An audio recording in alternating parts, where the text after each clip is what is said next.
అందరికి జేబీఎం.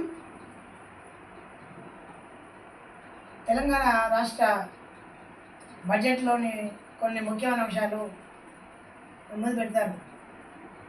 అంటే కాంగ్రెస్ వాళ్ళు వాళ్ళ డ్రామాలు ప్రజల్ని ఏ రకంగా మోసం చేశారో మేము ముందు చెప్పే ప్రయత్నం చేస్తాం.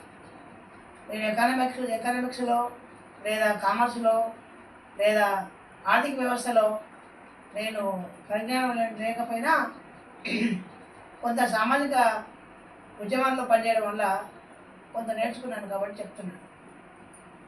71 పేజీ ఉన్నటువంటి రాష్ట్ర అసెంబ్లీ బడ్జెట్, దాంట్లో మొదటి ప్యారాలో ఏంటంటే కాన్స్టిట్యూషనల్ మొరాలిటీ, అంటే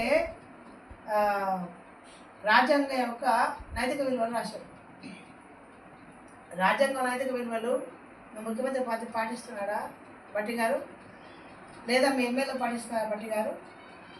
ముఖ్యమంత్రి నైతిక విలువలు ఎక్కడ ఉన్నాయి? నైతిక విలువలు అంటే దామోదర సంచవేయకుండా ఉన్నాయి. నైతిక విలువలు నిజంగా మీ ముఖ్యమంత్రికి ఉంటే అన్నదమ్ములకు సపరేట్ సెక్యూరిటీ, సపరేటు పోలీసు వాళ్ళు, సపరేటు క్యాన్వా ఎందుకు ఉంటుంది? కాబట్టి ఇది తప్పు.